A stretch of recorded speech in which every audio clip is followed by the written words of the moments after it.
சென்னை வியாசர்பாடியில் பாஜக சார்பில் தண்ணீர் பந்தல் திறப்பு விழா நிகழ்ச்சி நடைபெற்றது. பாஜக மூத்த தலைவர் தமிழிசை சவுந்தரராஜன் தண்ணீர் பந்தலை திறந்து வைத்தார். நேராக நேற்று ராமேஸ்வரத்திலிருந்து அவர் எந்த அளவிற்கு தமிழக மக்களோடு ஈடுபாடோடு அந்த திட்டங்களை அறிவித்தார் என்பதை நாம் எல்லாம் அறிந்து கொண்டிருந்தோம். அவர் 8300 கோடிக்கு திட்டங்களை அறிவிக்கிறாரு. அந்த நேரத்துல முதலமைச்சர் ஊட்டியில உட்கார்ந்துட்டு எதுவும் தரலன்னு சொல்லி கொண்டிருக்கிறார்.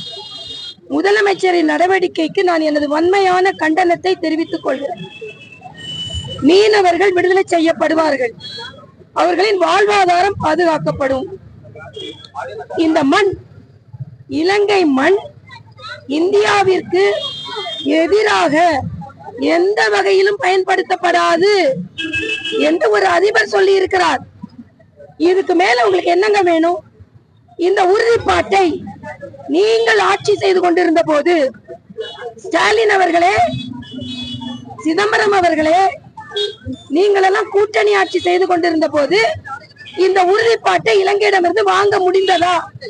இல்ல, நம் தமிழர்கள் அனைவரும் சுட்டு கொல்லப்பட்டார்களே, அப்போது எங்கே போனீர்கள்? இலங்கையோடு நல்ல உறவு நீங்கள் எதிர்பார்த்தீர்கள். ஆனால் இன்று அங்கே உள்ள தமிழ் மக்களை பார்த்துவிட்டு, அங்கே உள்ள தமிழ் அறிஞர்களை பார்த்துவிட்டு, தமிழ் நிர்வாகத்தினை பார்த்துவிட்டு, இலங்கை அதிபரை பார்த்துவிட்டு, தமிழகத்திற்கு, ஏன்னா வேற நாட்டுக்கு போகும் பொழுது தமிழகத்தின் நலனை பற்றி அவ்வளவு அக்கறை இல்லை நமக்கு. குறிப்பாக இலங்கை நாட்டிற்கு போகும் பொழுது அங்க பேசக்கூடியது எல்லாமே தமிழ் மக்களினான நன்மையை பற்றி தான். ஆனா அப்படிப்பட்ட ஒரு வெற்றிகரமான ஒரு பயணத்தை நடத்தி முடித்து விட்டு வந்திருக்கிறார்கள். அவர்களை வரவேற்க உங்களுக்கு மரியாதை கொடுப்பதற்கு உங்களுக்கு எண்ணம் இல்லை. ஆனா இன்னைக்கு பேசுகிறார் முதலமைச்சர் அவர்கள், மீனவர்களின் நலன் காத்ததாக தெரியவில்லை, படகுகளை விடுவிப்பார்களா என்று தெரியவில்லை.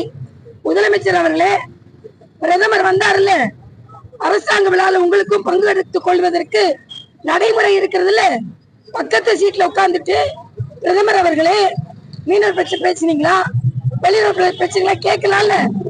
கேட்பதை உங்களை எது தடுத்தது? நம்ம ஊருக்கே வந்திருக்கிறாரு. பார்லிமெண்ட்ல அதை வேணும் இதை கேட்டு கலாட்டா பண்றாங்க.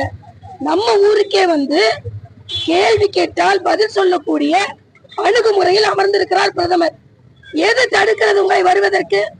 நான் தமிழக முதலமைச்சரை நேரடியாக கேட்கிறேன். அது தெரியல, பேசினாரா தெரியல, சொன்னாரா தெரியல, எல்லாம் பேசியிருக்காரு. ஆனா ஏன் பக்கத்துல வந்து உட்கார்ந்து கேட்கவில்லை? எது தடுக்கிறது உங்களை? டெல்லிக்கு போகல, பார்லிமெண்ட்ல பாராளுமன்ற உறுப்பினர் சத்தம் போடுவாங்க. நம்ம நாட்டுக்கே வரும்பொழுது, தமிழ்நாட்டுக்கே வரும்பொழுது ஏன் அவரை சந்தித்து நீங்கள் கேட்கவில்லை? தமிழக மக்களின் சார்பாக இந்த கேள்வியை நான் கேட்கிறேன். ஆக நம்ம ஊருக்கு வரும்போது மதிக்க மாட்டீங்க, டெல்லியில போய் சத்தம் போடுவீங்க. ஆக இது வன்மையாக கண்டிக்கத்தக்கது. காசிமேடு துறைமுகத்துல 800 விசைப்படகுகள் இருக்கிறது, 1400 நாட்டுப்படகு இருக்குது. ஒரு மாசமா டீசலுக்குள்ள பணத்தை அவங்களால எடுக்க முடியல. மத்திய அரசு கொடுத்த பணத்தை, மாநில அரசு கூட சேர்ந்து கொடுத்த பணத்தை, அங்க உள்ள ஸ்வைப் மிஷின் வேலை செய்யல. முதல்வர் அவர்களே, எதையோ பேசுறீங்க. காசிமேட்டுல அங்கே உள்ள மீன்பிடி தொழிலாளர்கள் அந்த பணத்தை, அவங்களோட டீசல் பணத்தை எடுக்க முடியல. ஆக உங்க ஊரை பாருங்க, மணிப்பூரை பாக்குறதுக்கு முன்னால காசிமேடை பாருங்க. காசிமேட்ல உள்ள காசியை பாக்குறதுக்குள்ள காசிமேடை பாருங்க. அதை பாக்குறேன், இதை பாக்குறேன்னு தமிழக மக்கள் முதல்வரை மன்னிக்க மாட்டார்கள்.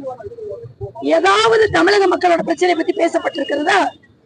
இன்னைக்கு வக்ஃப் மசோதாவை எதிர்த்து பேசுகிறார்கள்.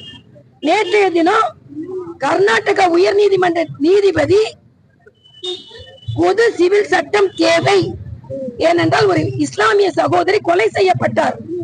அவரோட சகோதரனுக்கும் கணவருக்கும் சண்டை. பொது சிவில் சட்டம் இல்லாததுனால்தான் இஸ்லாமிய சகோதரிகள் இப்படி பாதிக்கப்படுகிறார்கள் என்று உயர் நீதிமன்ற நீதிபதி சொல்லி இருக்கிறார். மரியாதைக்குரிய பிரதமர் அவரை வந்து வரவேற்காதது தப்பு. நிகழ்ச்சியில் பக்கத்தில் அமர்ந்து நீங்கள் என்ன பேசுனீங்கன்னு கேட்டிருக்கலாம். என் வரவேற்கு வரும்போது அதற்கான பேசுகின்ற வாய்ப்புகள் அதிகம். ஆக நம்ம நாட்டிலே வந்து, தமிழ்நாட்டுக்கே வந்து பக்கத்துல அமர்ந்து பேசக்கூடிய உரிமை இருந்தும் நீங்க பேசல. இந்த உரிமையை நீங்கள் விரைவில் இழப்பீர்கள் ஸ்டாலின் அவர்கள்.